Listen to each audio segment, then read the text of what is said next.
Hello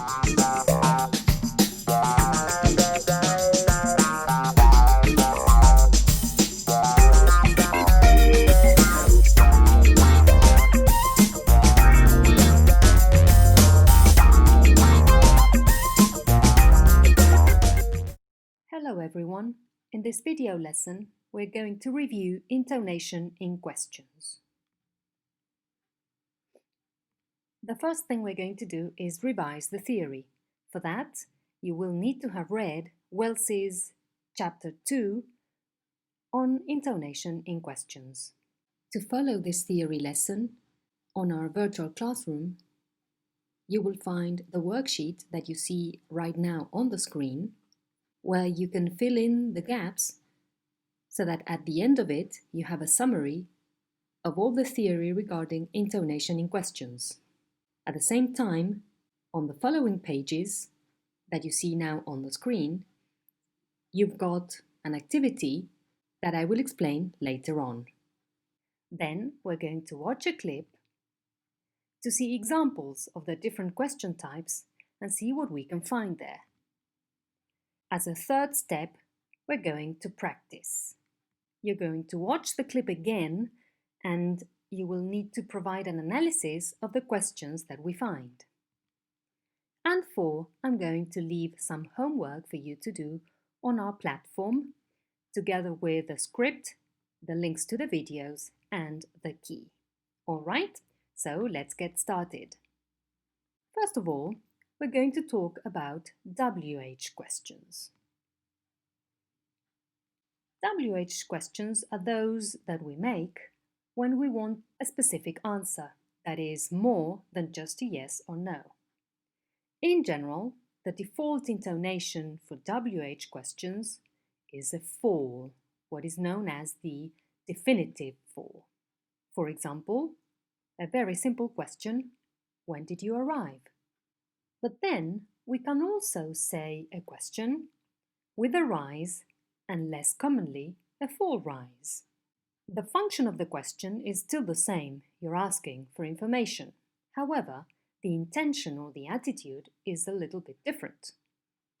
If you use a rise or a fall rise, the question is meant to be more gentle, interested, sympathetic, encouraging or kindly. When did you arrive? So if we take this, for example, to your futures as professionals, we may conclude that when we teach, if we want to ask a WH question, it is very possible that we want to use a rise instead of a fall, especially if you're teaching kids, right? Because the question is more sympathetic and it sounds more gentle. Then within WH questions, we find echo questions. Echo questions are short WH questions that a speaker answers him or herself. So it's a WH question, grammatically it has the form of a WH question, and it's said by the same person who is speaking. So there's no turn taking in this kind of echo question. The default tone for this type of question is what is known as an interested rise. For example, we may imagine a situation of a mother and her son or daughter, and the mother is saying, "You can't go." "Why not?" "Because I say so." As you see, the "why not" has the form of WH question, but it is not meant for the other person to answer, but it is meant to be answered by the same speaker. Then, if we move on to the second group of questions, we're going to analyze yes-no questions. We have 2 different intonations for yes-no questions. The default tone is what is known as the yes-no rise. Typically, it's a low rise, right? Or low to mid rise, let's say. And this is the case whatever the polarity of the question. When I say the word polarity, I mean if it's a question in the negative form or a question that is not in the negative form. Within yes-no questions, we may also find those questions referring to requests. For example, can I go to the bathroom? Or can you open the window? Or could you come closer, please? Those are requests. We have an example here. Are you ready? We can also say a yes-no question with a fall, what is known as an insistent fall. Now, what's the difference in meaning here? When you use a fall, you make the question more insistent. You still want a yes-no answer, or maybe a perhaps or a maybe answer, right? But the question is more insistent. For example, I'll ask you one more time. Did you take the money? If you tell someone, are you ready? A few minutes go on and then you say, are you ready?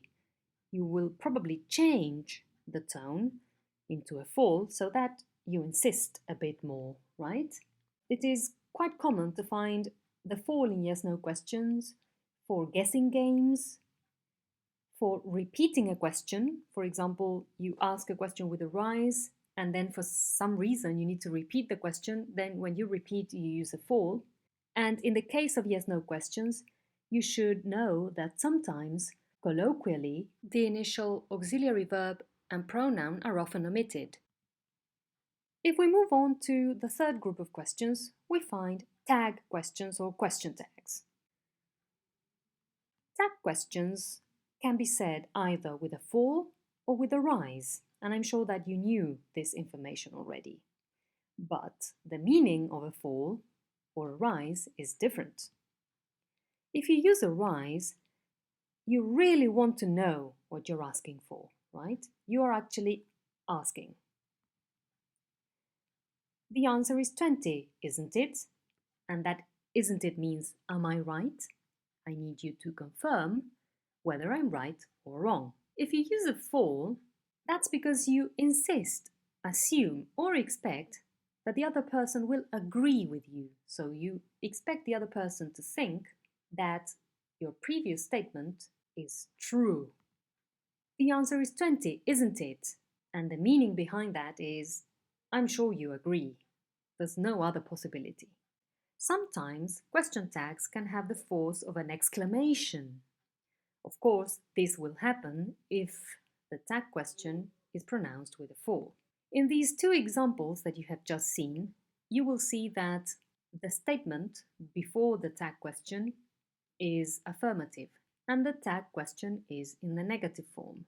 And the same happens in the second example, right? This means that you have a case of reverse polarity. That is, if the statement is positive or affirmative, the question tag is negative. And if the statement is negative, the question tag is positive. That is what we know as reverse polarity. However, when you have what is known as constant polarity, that is, the statement is affirmative and the tag question is affirmative as well, for example, the tag will always carry a rise, always. So constant polarity, rise, reverse polarity, either fall or rise with a difference in meaning. Now, you can also have cases of a question tag attached to an exclamation. In that case, the question tag will also carry the fall of the exclamation, right? So you have a fall for the exclamation and a fall for the question tag, if the question tag is in its own IP, because something that can happen is that a question tag is simply attached to the previous utterance and does not carry its own IP. Now, if the question tag is attached to a command, they're most likely to be a tail of that utterance, all right? So they will not carry their own IP. But if they do, the intonation that is appropriate there would be a rise, because you soften a little bit, you soften the effort of the command. Now, if we move on to the fourth group of questions, we have what is known as independent elliptical questions. I'm sure that you know the word ellipsis, so these types of questions have to do with that. Now let's see what they are all about. Elliptical questions are a reaction to another speaker's statement to keep the conversation going. They are very, very short, and within the structure you will find ellipses. That's why they're called independent elliptical questions. They are independent because they are spoken by another speaker, not by the person carrying the turn, him or herself. Independent elliptical questions will generally have the same polarity as the previous clause, all right? They resemble a question tag in a way. For example, I'm thinking about taking a break. Are you? That are you is an independent elliptical question. As you can see, it looks like a question tag, but it's spoken by another speaker. The default intonation for this type of question is a yes-no rise, okay, as you may have predicted by the example. Now, if said with an insistent fall, you're showing surprise or skepticism, all right? So if someone tells you, I'm thinking about taking a break, and you say, are you? You don't really believe that that person will take a break, probably because you know the person really, really well. And you know that it's a workaholic, for example. Another meaning of pronouncing these with a fall is that apart from sounding surprised or skeptical, it may even be hostile. So it is important to know that if you use a fall, you may come across as being hostile. Now, if the question has reverse polarity, we have said before that in general they have constant polarity, right? But if they have reverse polarity, they are said with an exclamatory fall, and that is a very, very complete way of showing your surprise, for example. The fifth group of questions is what we know as checking questions. Checking questions are used to, as the name indicates, check if what you have said is right or if your hearer has understood what you said. In our daily lives, we use a lot of checking questions. They sound or they look as if they were interjections, but interjections in the form of questions, right? For example, okay, right, yeah, huh, what, pardon, sorry. Those are more examples of checking questions. The default tone is a yes-no rise.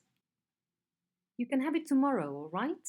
These checking questions can be said by the same speaker or they can be said by the other speaker as well. If you use this kind of question meaning to ask another speaker to repeat something, the tone is a high rise. For example, would you pass me the salt? Pardon? Probably you haven't understood correctly. You need repetition. That's the meaning behind this kind of checking question. As you can see in this example, this one is said by the other speaker. And within checking questions, we also have echo questions. Remember echo questions from before? The first time we mentioned echo questions, they were a subgroup within WH questions because they carry a WH word, right? But those were echo questions that were asked by the same speaker in the turn, right? Meant to be answered by him or herself. Now this time, this echo question is asked by the other speaker, not by the one taking the turn. And they repeat words the other speaker has used. And the default tone is a high rise. They finished the job. Finished the job?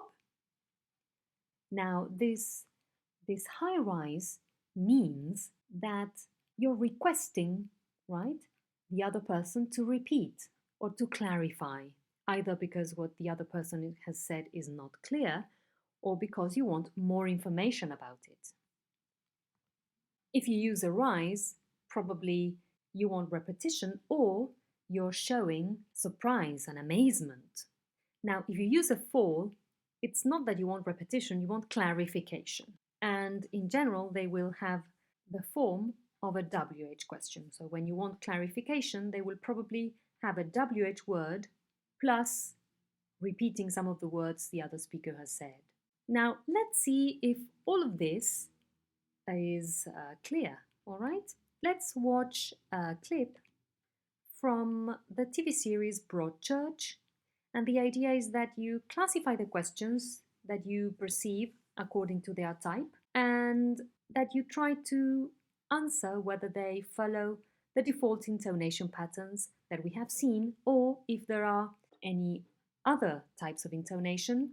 So, first of all, what I'd like you to do is to watch the clip, all right, for fun, and tell me what's going on, all right? So let's watch. Ellie, welcome back. Can I have a quick word? What's the news?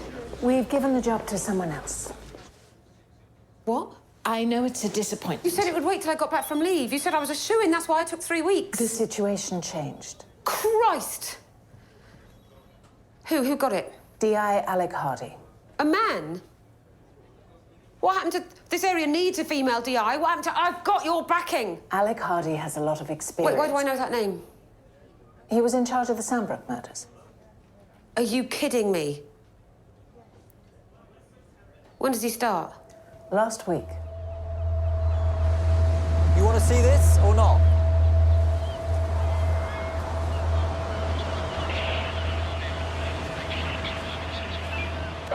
Yeah, okay. Proceed. That's where they cut to get in. Siphon the whole bloody tank. We'll be in touch. Is that it? What about forensics? I can't afford this, the price of diesel. You called me at 7 in the morning for that. Too good for it, are you? Just got a call. Coast Guard reported something down by the shore. After all she said, I mean, what's the... Now that you have watched the clip, what's going on? We have the sergeant talking to Ellie, and they are talking about who got the job, right? The job at the promotion. And Ellie has found out that D.I. Alec Hardy has got the job. And you can see Alec on the picture. And also on a second scene, we see Alec Hardy talking to a police officer and someone who's had a problem with some equipment, right? So 2 scenes, one is a bit longer than the other, but there are many, many questions, interesting questions to analyze there. Now, you're going to watch the clip again, and within your materials, you will find the script for this clip. The idea is that you analyze the questions, you listen to the clip as many times as you need to tell me the type of question that you find and the intonation that has been used. For that, you will need to spot the nucleus and spot the tone, okay?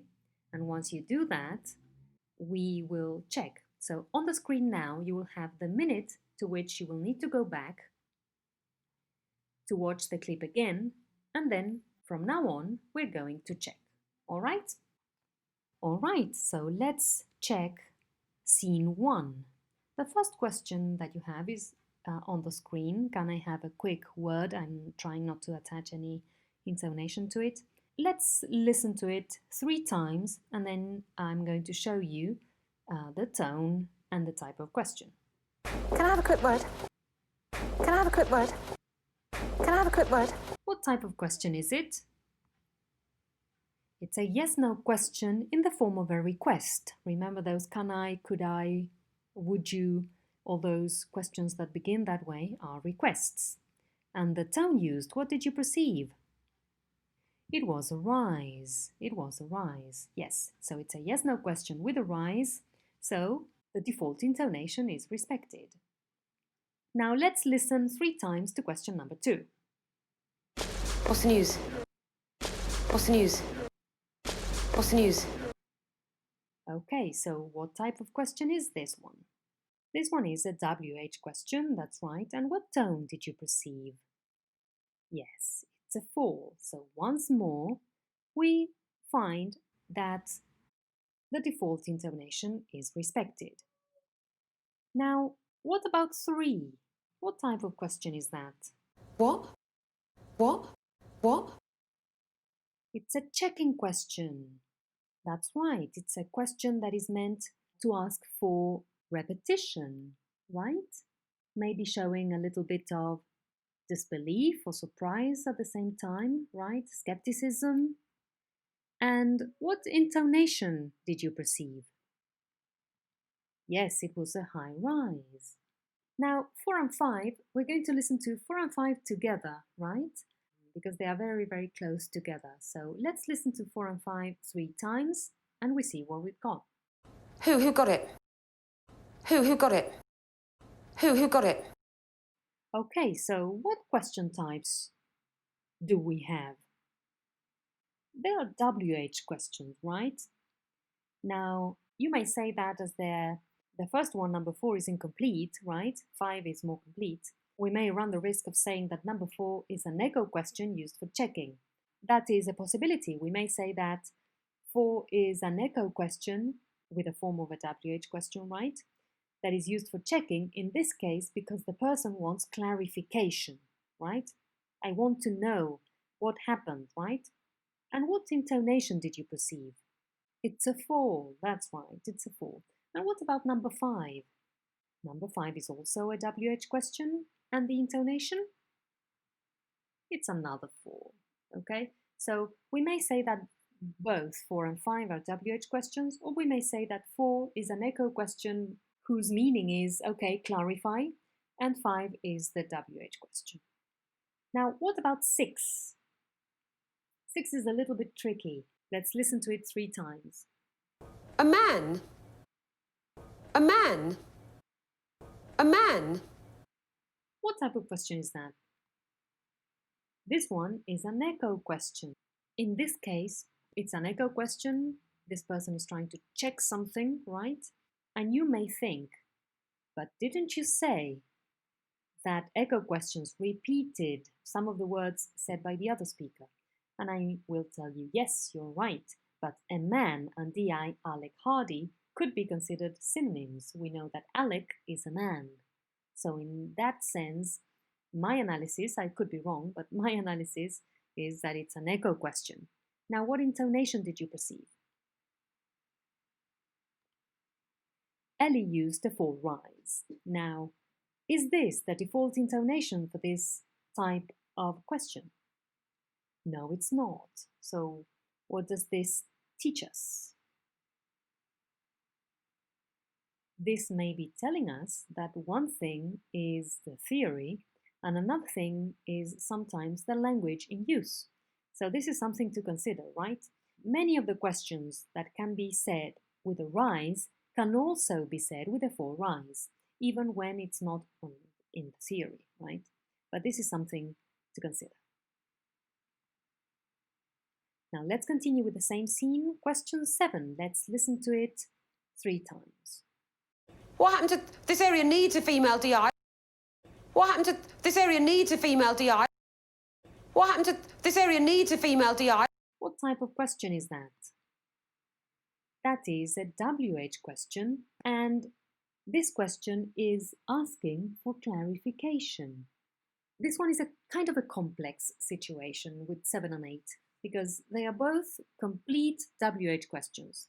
However, their function seems to be once more of an echo question, those echo questions that are used for checking. In this case, what intonation did you perceive in number 7?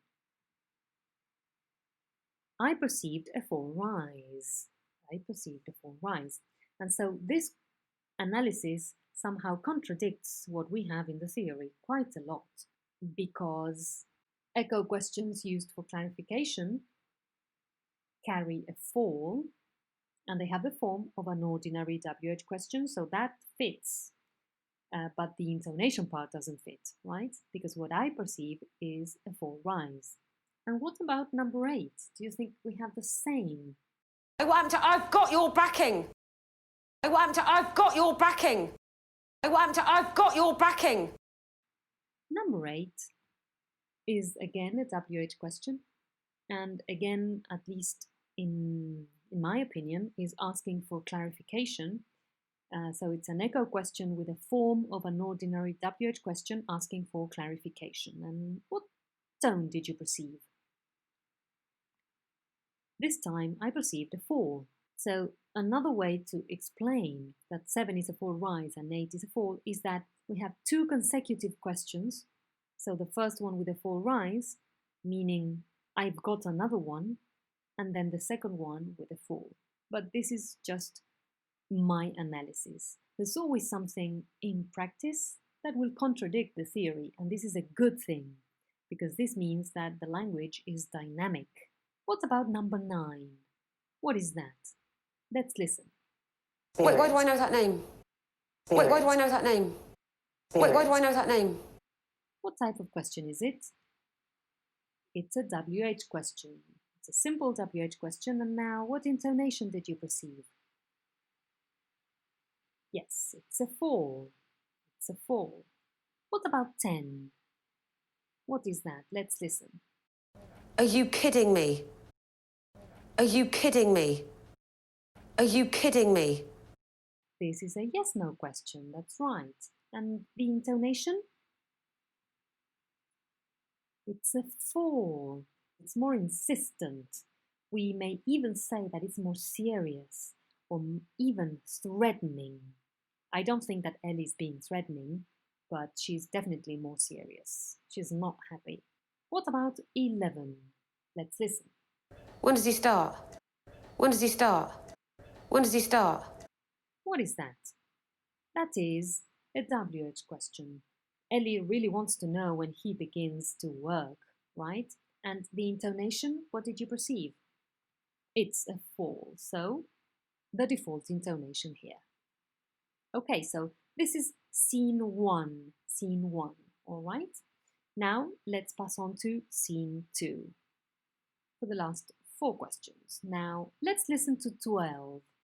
You want to see this or not? You want to see this or not?